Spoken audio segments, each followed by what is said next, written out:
Hello and welcome. You're watching Business Today Television. I am Sakshi Batra. Well, leadership crisis is deepening at India's second largest IT firm, and that's Infosys, as it has seen another top-level exit. Infosys CFO Nilanjan Roy has quit last evening, with his resignation taking effect on March of 31st, 2024. This is the 10th major exit under CEO Salil Parikh's second term at the helm of Infosys. In May last year, Salil Parikh received an extension as the MD and the CEO of Infosys until March of 31st, 2027. The reason given by Nilanjan Roy for his exit is to pursue personal aspirations. And since October last year, we've actually seen that not just Nilanjan Roy, but Infosys has seen exits of major top-level personnel like Ravi Kumar, Mohit Joshi, both of whom were also presidents of their verticals as well.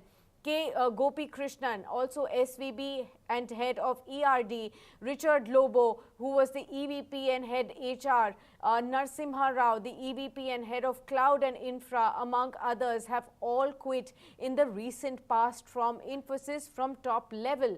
In contrast, Salil Parikh's first term, which had begun in January of 2018, had actually seen much fewer exits than compared to the second term. Now, Nilanjan Roy's resignation comes at a time when Infosys, as well as the other Tier 1 IT company peers like Wipro, HCL Tech and TCS are also witnessing increasing top-level exits. Wipro, for instance, saw nearly 10 top-level exits in the entire year of 2023. TCS saw its CEO and MD Rajesh Gopinathan also quit in March of 2023. Some of the other top management personnel that also quit Infosys have also gone on to lead competitor companies at this point in time. Interestingly, Ravi Kumar, Mohit Joshi and Kapil Jain were all appointed as CEOs in smaller organizations like, say, a Cognizant or a Tech Mahindra or an eClerx respectively.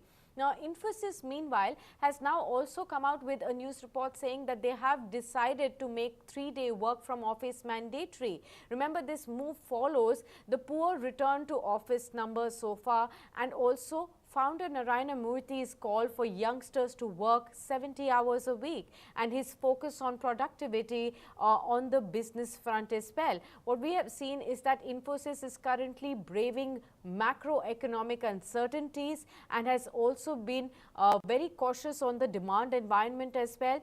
As of the second quarter that was ended on September 30th, the company had even narrowed its revenue growth guidance for the full year as well. At the upper end, estimated revenue growth to be in the range of, say, 1 to just 2.5% for the full year. And this comes after it also sharply slashed the guidance last quarter as well, to just about 1 to 3.5% from 4 to 7% earlier. Consequently, the company has also decided to skip the campus hirings this year as well, among the slowing demand cycles. Remember that Infosys also had reduced its headcount by over 7,500 associates in Q2 amid the broad slowdown in demand across the industry. Overall, the IT hiring has also fallen by almost 30 to 50% across firms. The IT sector, as per the CIEL HR data, has also witnessed about 14% rise in the senior level exits.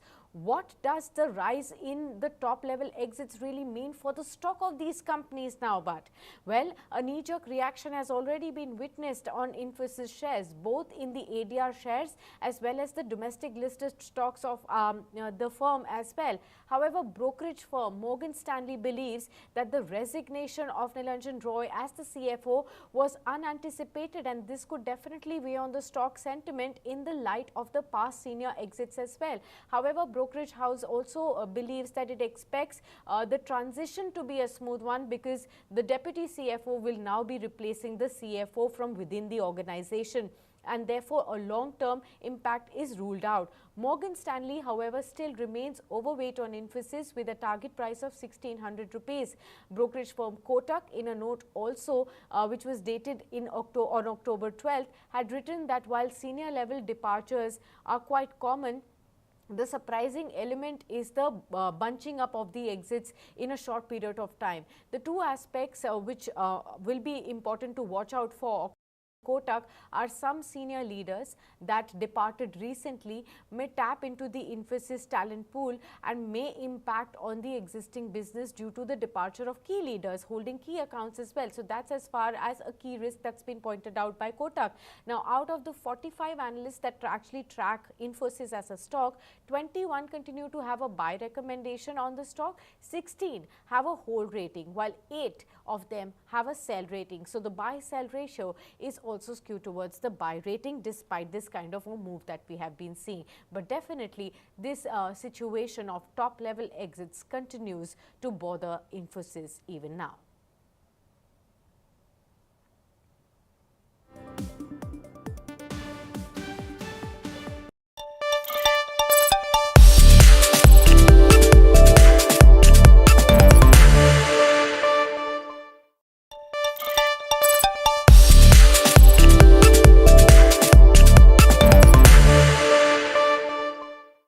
We have held that a textual reading of Article 370 also indicates that it is a temporary provision. It's a big victory for the Narendra Modi government. In a landmark verdict, the Supreme Court